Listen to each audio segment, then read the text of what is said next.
Programme मध्य मुकाबले में खुशामदीद। मैं हूं रबिया एहसन और मेरे साथ मौजूद है रऊफ क्लास्ट्रा। और आज के प्रोग्राम में जो टॉपिक्स हम शामिल करेंगे उसमें सबसे पहले एडहॉक जजेस मामला, सुप्रीम कोर्ट बट गई, हुकूमती कोशिशों को धचका, 2 जजेस ने इनकार कर दिया, पीटीआई की शदीद मुखालफत, मामला सुप्रीम जुडिशल काउंसिल ले जाने का इंदिया दे दिया, वकला भी हमायत और मुखालफत में तकसीम हो गए।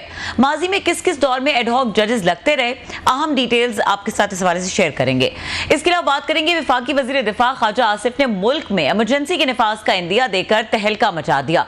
सुप्रीम कोर्ट में इलेक्शन के हवाले से ऑडिट की बाज़गश्त, हुकूमत कौन सा बड़ा कदम उठा सकती है, इसके ऊपर बात करेंगे।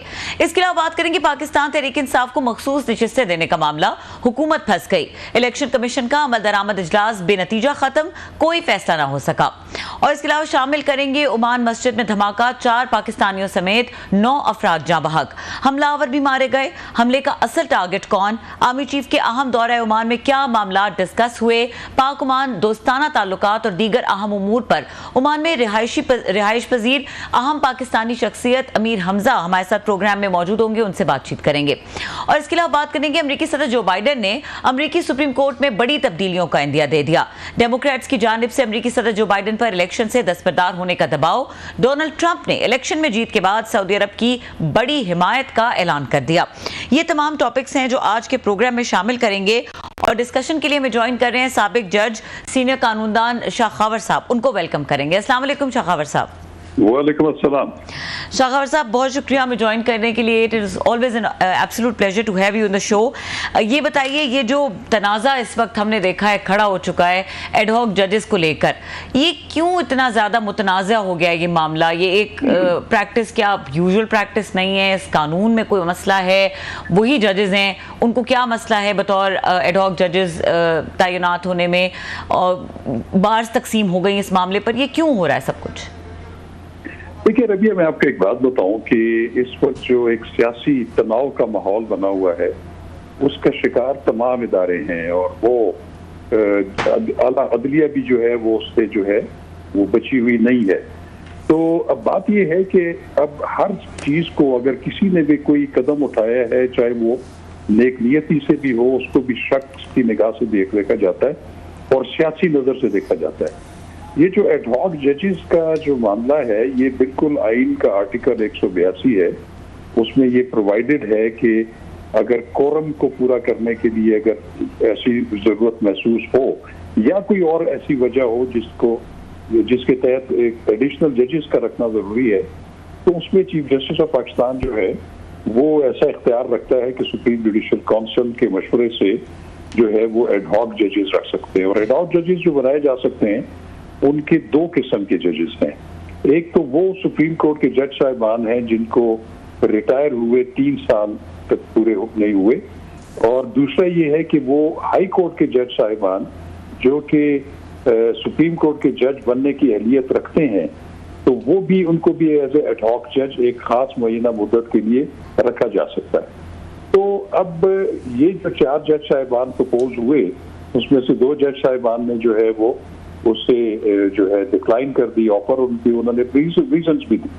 अब मसला ये है कि अब भी ये 2 जज साहिबान जो रह गए हैं, एक सरदार तारिक मसूद हैं और जस्टिस मियां खैर साहब हैं, तो ये अभी रिसेंट पास्ट में ही रिटायर हुए हैं।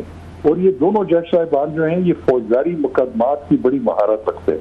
खासतौर पर जस्टिस तारिक मसूद कुछ अर्सा पहले रिटायर हुए और वो एक बेंच जो है वो हेड करते थे जिसमें वो बड़ी सूरत के साथ जितने भी पेंडिंग हमारे क्रिमिनल मैटर्स हैं, मर्डर केसेस और उसके अलावा जितने भी क्रिमिनल हार्डकोर केसेस हैं, उनकी वो बड़ी तेजी से समाअत करते थे। और सिर्फ तेजी से समाअत ही नहीं करते थे बल्कि वो इंसाफ भी करते थे। तो उनके जाने से एक खला पैदा हो गया था कि फौजदारी मुकदमात का कोई बेंच ऐसा नहीं है जो कि प्योरली इन चीजों को डील करे। तो उसकी जरूरत जो है ये पहले से महसूस हो रही थी। तो हम 2 महीने पहले हमें ये गूंज सुनाई दे रही थी कि उनको रिक्वेस्ट की जा रही है कि आप बतौर एडहॉक जज आए कुछ अर्से के लिए और वो जो मुकदमात जो पेंडिंग पड़े हुए हैं फौजदारी उनको जो है खत्म किया जाए।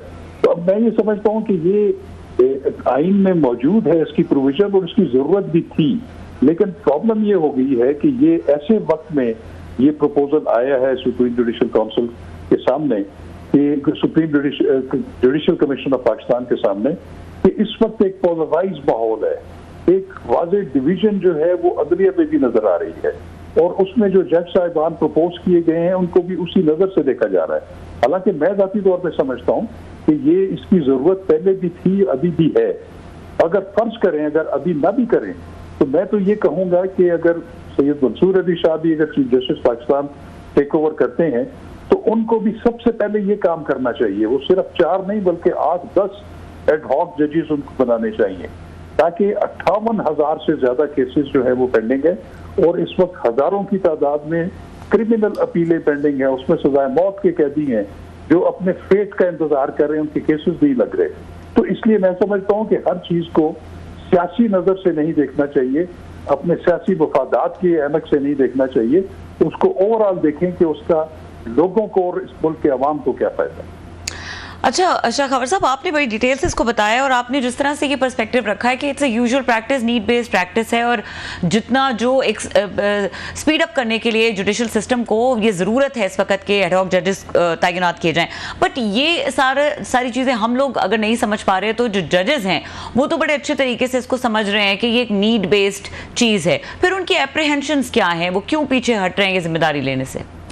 देखिए, बात ये है कि ये जो जज साहिबान है, मुशीर आलम साहब और बाकर साहब जो हैं, ये बड़े क्रेडिबिलिटी और बड़े इंटेग्रिटी वाले लॉयर्स हैं, जजेस रहे हैं, और इसी तरह सरदार तारिक मसूद और मियां खेल साहब भी। अब उन्होंने जो है वो उसको जेन्युइनली अपनी मसरूफियात की वजह से उन्होंने इस ऑफर को डिक्लाइन किया है, और उन्होंने साथ साथ ये भी बताया, मकबूल बाकर साहब ने भी, कि ये बिल्कुल आईनी तकाजा है और ये होने चाहिए। उन्होंने इसको, इसकी अहमियत को जो है वो तस्लीम किया है, लेकिन उन्होंने जाती वजूहात की बुनियाद पर इस ऑफर को कबूल नहीं किया। तो अब जो 2 जज हजरात इसको कबूल कर रहे हैं, तो मेरा ख्याल है कि उसको एक wider interest of the judicial system के लिए उसको करना चाहिए।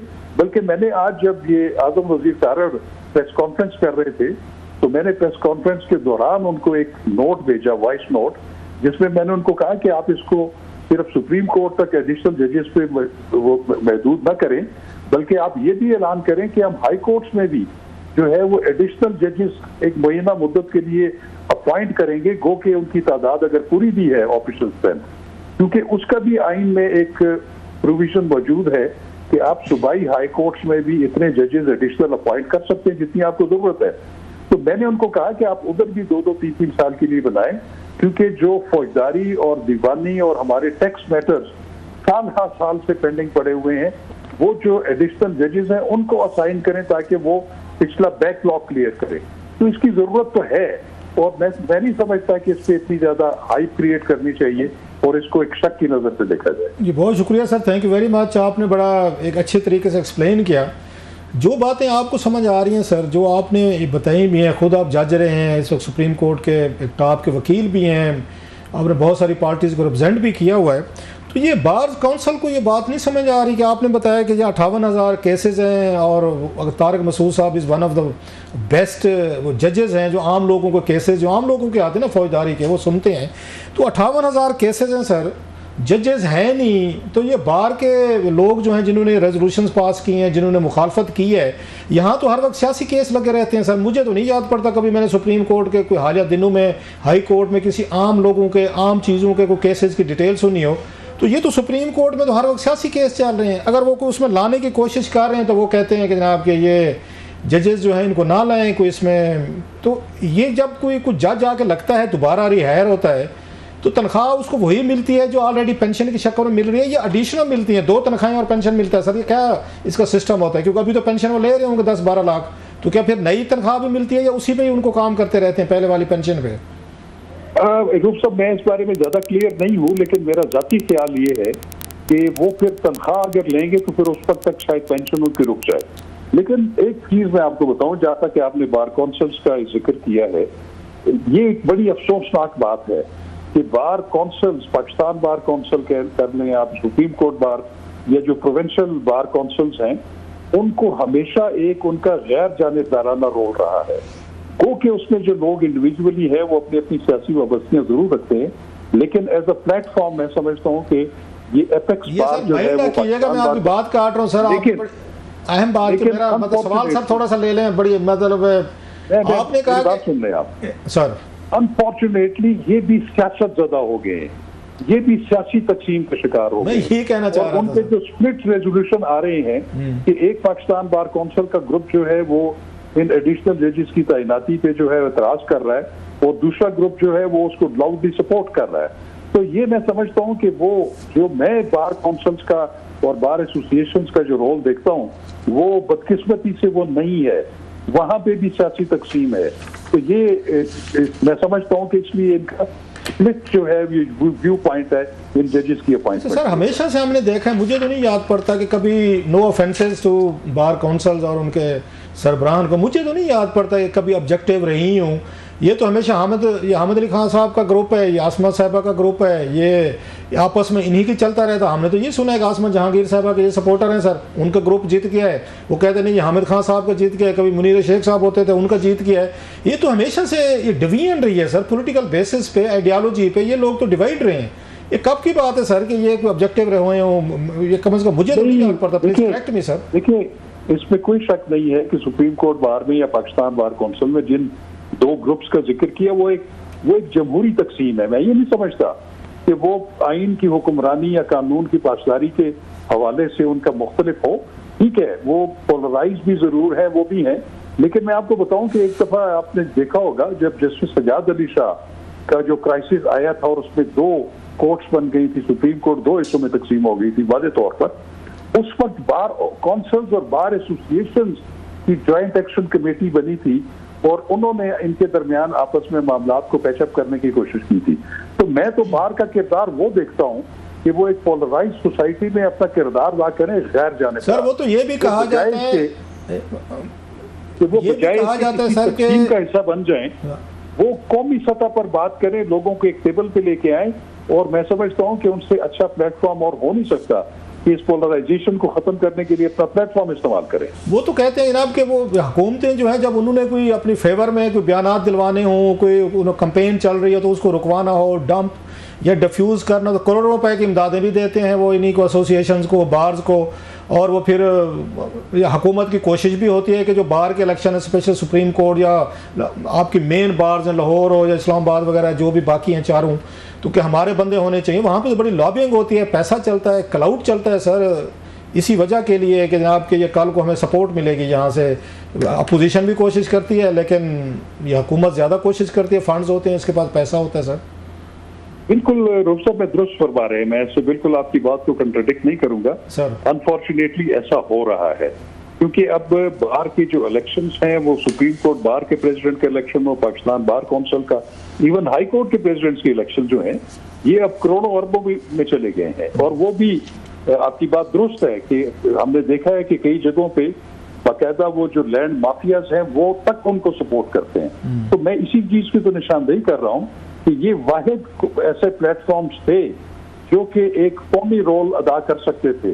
तो मैं उसी की वजह जो है वो अपने इन बार काउंसिल्स और बार एसोसिएशंस के ऊपर मैं तहफ़्फ़ुज़ात रखता हूँ और आपके ख्यालात से मैं मुत्तफ़िक हूँ। अच्छा सर, इनका किरदार जो है अबाव बोर्ड होना चाहिए, ऐसा यूं लगता है खैर इदारे इतने पहले पावरफुल भी नहीं थे कि हम कहें जी पहले बड़ी रोजी पिक्चर थी, आपको डिक्लाइन आ गया है, आपकी भी उम्र या हमारी भी इसी 10 की स्याही में गुजरी है कि सर कोई इदारा बच नहीं गया इस मुल्क में जिसमें कोई एतबार रहा हो, छोटा सा कोई बंदा बच गया हो। मतलब पहले पार्लियामेंट फारिग हुई, वहाँ से कौमी असम्बली, सेनेट वो इनफेक्टिव हुए, फिर कैबिनेट की कोई हैसियत ना रही, फिर प्राइम मिनिस्टर ऑफिस की कोई हैसियत नहीं रही, अब इलेक्शन कमीशन की कोई हैसियत नहीं है, सुप्रीम कोर्ट का कोई छोटा मोटा कोई रोब दबदबा होता था वो नहीं रहा, एस्टेब्लिशमेंट का भी ऐसे हमने देखा है वो भी बुरे तरीके से एक्सपोज हुए, उनका भी वो बात नहीं रही जो उनकी कोई अगर उसमें होती थी किसी दौर में।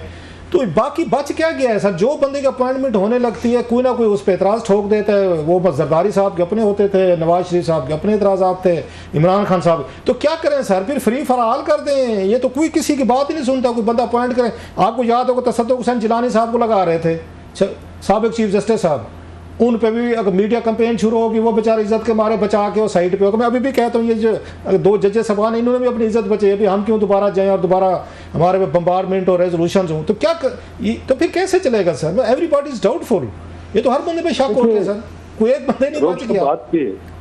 बात ये है कि जो अच्छे लोग हैं वो भी इदारों में आने से घबराते इसलिए हैं कि वो उनके खिलाफ जो ट्रोलिंग होती है और उनका जो ऐसे लोग जो कि शायद उनकी किसी इकदाम से जो है विक्टिमाइज या मतलब मुतासर हो सकते हों, तो वो फिर उनको आने से पहले ही उनकी ट्रोलिंग शुरू कर देते हैं। तो इस मुआशरे में जो तकसीम शुदा मुआशरा है, जिसमें नफरतें बढ़ गई हैं, तकसीम ज्यादा हो गई है, उसमें कोई भी शरीफ आदमी जो है वो अपना कोई भी किरदार अदा करने के लिए तैयार नहीं है। लेकिन मैं कहूँगा कि ऐसे लोगों को फिर भी चैलेंज कबूल करना चाहिए, वो आए और अब माशरे को ठीक करें। इस घुटन ज्यादा माशरे को जो है वो इसी तरह दुरुस्त किया जा सकता है कि आप किसी की तनकीद को खातर में लाए बगैर आए और अपना किरदार। Just my wild imagination, wild मैं कह रहा हूँ सर, ये पहले भी एक दफ़ा बात हुई थी जब इफ्तिखार चौधरी साहब के दौर में ज़्यादा एक्टिव थी ये सुप्रीम कोर्ट, उस वक्त भी जुडिशल रिफॉर्म्स की बात होती थी कि जनाब एक कॉन्स्टिट्यूशनल सुप्रीम कोर्ट बना दें, एक नॉर्मल से सुप्रीम कोर्ट। अब समझते नहीं है कि हर केस अब ये सुप्रीम कोर्ट में तो सियासी मतलब केसेस लग रहे हैं सर, सुबह शाम यही हो रहा है। वो आपकी सुबाई आपकी वो हूँ या सुप्रीम कोर्ट हो, तो दो सुप्रीम कोर्ट ना बना दें सर, एक सियासी सुप्रीम कोर्ट हो जो उनके केसेस देखे सारे सियासी, एक इन बेचारों के जो आपने 58,000 केसेस बताए हैं आम लोगों को जिनका पता ही किसी को जिक्र ही कोई नहीं जानता, तो ये तो दो सुप्रीम कोर्ट होनी चाहिए। पहले आ चुकी है, मैं इसलिए इसको दोबारा मैं कर रहा हूँ, जो सारा दिन सियासत को सुने। अब एक तो मतलब ये तो इसको सुप्रीम कोर्ट के हम देख रहे हैं सर, इसको सियासी वो हर वक्त इसको सियासी इसके बाद कैसे लगे हुए हैं, कोई कौम भी नहीं सुनना चाहती तो लोग भी नहीं सुनना चाहते सर। आप इस हक में हैं कि दो सुप्रीम कोर्ट हों सर, एक आम आदमी के केसेस में। मैं रोम साहब, मैं एक आपकी चीज की तारीफ करता हूँ। देखिए आप अमेरिका को देखें, उसकी 52 रियासतें हैं सर, उन 52 रियासतों की अपनी हाई कोर्ट्स है और अपनी अपनी सुप्रीम कोर्ट भी है। वो उनके जितने भी फौजदारी, दीवानी, कमर्शियल, जितने भी टैक्स मैटर जितने भी होते हैं, वो उस रियासत में उसकी सुप्रीम कोर्ट उसको तय कर देती है। और सुप्रीम कोर्ट जो है यूएसए की, वो सिर्फ कॉन्स्टिट्यूशनल मैटर्स को देखती है। मैं कहता हूं कि इस बात की जरूरत है, क्योंकि ये जो हमारा आम तबका है, जो अवाम है, जो कि रिगर्स ऑफ ट्रायल में पिसे रहते हैं, सुप्रीम कोर्ट तक वो पहुंचते पहुंचते तीन उनकी नस्लें जो हैं वो खत्म हो चुकी होती हैं। तो इसलिए मैं ये समझता हूं कि हर हाई कोर्ट के ऊपर हर सूबे में अपनी सुप्रीम कोर्ट हो, वो फौजदारी, दीवानी, कमर्शियल और जितनी भी सिविल नौयत के जो मुकदमात हैं या फौजदारी, उन सब का वहां पे वो खत्म हो जाए। और ये जो सुप्रीम कोर्ट ऑफ पाकिस्तान अगर आपने रखनी है तो उनको सिर्फ कॉन्स्टिट्यूशनल मैटर्स के लिए रख दें कि वो जिस तरह की यूएस की सुप्रीम कोर्ट है। ये बताएं सर, आपको इसमें जुडिशरी को भी ब्लेम करते हैं माजरत के साथ जजेस साहबान की कि जितनी पोलराइजेशन उनके अपने बेंच में आई है और ओपनली एक दूसरे को बाज़ दफ़ा ज़ाती भी हमले किए जाते हैं, कमेंट्स किए जाते हैं, तो जुडिशरी ने अपनी जो रिस्पेक्ट, डिग्निटी, एक ग्रेंजर थोड़ा सा खौफ, दबदबा, वो उन्होंने खुद भी इसके जिम्मेदार हैं कि पॉलिटिकल बेसिस पे वो तकसीम हुए। आप लोगों को बिल्कुल प्रेडिक्ट कर सकते हैं कि फलां बेंच है तो ये फैसला आएगा, वो बेंच है तो वो फैसला आएगा।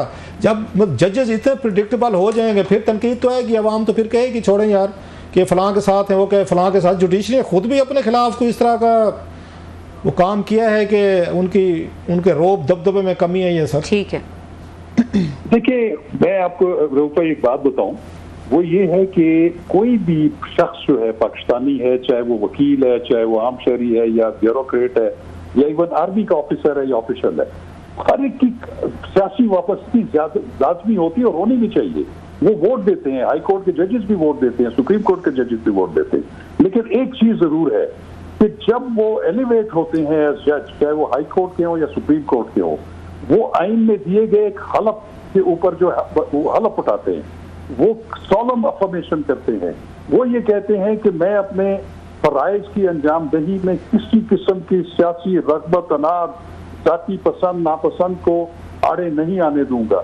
मेरा ख्याल ये है कि हमारे सुपीरियर जुडिशरी के जजेस भी और हमारे तमाम कॉन्स्टिट्यूशनल ओहदेदार जो कि हलफ लेते हैं, अगर वो अपने हलफ को समझ लें और उसकी पासदारी कर लें तो ये जो मसाइल आप गिनवा रहे हैं ये कोई भी हमें जो है उसका। अच्छा, लास्टली सर आज ख्वाजा आसिफ साहब ने एक टीवी इंटरव्यू में उन्होंने कहा, आसमा ये शिराजी साहबा के शो में, कि अगले 10-12 दिन बड़े क्रिटिकल हैं, कोई एमरजेंसी का हिंट किया है, कोई इस तरह की चीज़ें हो सकती हैं, एमरजेंसी की क्या आपका ख्याल है, कॉन्स्टिट्यूशनली तौर पर क्या लीगल इसकी प्रोविजन है? हुकूमत के पास इख्तियारात हैं कि अपनी हुकूमत होते हुए वो एमरजेंसी लगे? पिछली एमरजेंसी लगी थी तो आपको याद है कि पीसीए को तहत वो जजेस को फारिग किया गया और फिर बड़ी कंट्रोवर्सी। तो क्या आप समझते हैं कि इस तरह की बातें करके वो ये कुछ जुडिशरी को मैसेज दे रहे हैं कि वहाँ पर कुछ चेंजेस हो सकती हैं और जजेस को हटाया जा सकता है जो उनका ख्याल है उनके मुताबिक फैसले नहीं दे रहे? देखिए, इमरजेंसी की प्रोविजन मौजूद है आईन पाकिस्तान में, और इमरजेंसी का निफाज जो है वो इतना आसान नहीं रहा। वो खास तौर पे दो जो तरमीम हुई थी, 18वीं तरमीम, उसमें जो है उसको काफी ज्यादा लिमिटेड कर दिया गया। इमरजेंसी सदर मुमलिकत जरूर लगा सकते हैं किसी इलाके में या किसी सूबे में, वो उस सूरत में कि जहाँ पे वो जो सूबाई हुकूमतें हैं वो आइन के मुताबिक अपनी ड्यूटी सर अंजाम देने से फेल हो जाती है, तो वो फिर एक नोटिफिकेशन इशू करते हैं जो कि 15 दिन के अंदर अंदर उस नोटिफिकेशन के बाद उसको पार्लियामेंट के जॉइंट सेशन में रखा जाता है, और अगर वो उसकी मंजूरी दे तो फिर ये जो है इमरजेंसी इम्पोज की जा सकती है कुछ अर्से के लिए। लेकिन उसके साथ साथ एक और कंडीशन भी इम्पोज की गई थी 18वीं तरमीम में, वो ये थी कि जिस सूबे में आप इमरजेंसी लगाने जा रहे हैं उसमें उस सूबे की जो असेंबली है उसकी करारदाद होना जरूरी है कि वो खुद चाहते हैं कि इमरजेंसी नहीं पूरे मुल्क में अगर लगा रहे हो। और क्या इससे जुडिशरी को वो कर सकते हैं जैसे जना मुशर्रफ ने की थी, उन्होंने जजेस को हटाया था 3 नवंबर को? वो वाली जो नवंबर वो जो 2007 वाली जो इमरजेंसी थी उसका तो आइन के साथ कोई ताल्लुक नहीं था। ओके, वो आप समझ लें कि एक मिनी मार्शल लॉ था, वो तो आइन से जो है वो इनहराफ था, आइन की प्रोविजन नहीं थी। मैं जो बात कर रहा हूँ इमरजेंसी की जो प्रोविजन है वो आइन में जरूर मौजूद है, लेकिन उसका तरीकाकार वो है जो मैं आपको बहुत शुक्रिया sir ji, thank you very much, आपने बड़ा टाइम दिया सर, ग्रेटफुल। बहुत शुक्रिया। शाह खावर साहब हमारे साथ मौजूद थे, एक्सक्लूसिव गुफ्तगू कर रहे थे। यहाँ पे वक्त हुआ ब्रेक का। ब्रेक के बाद हम बात करेंगे ओमान में ये जो दहशतगर्दी का वाकया हुआ और बहुत अनफॉर्चुनेट ये वाकया था, इस पर बात करने के लिए हमारे साथ वहाँ से मौजूद होंगे वहाँ की बासर शख्सियत है अमीर हमजा साहब, उनका तारुफ भी कराएंगे ब्रेक के बाद। आपके साथ हमारे साथ रहिए।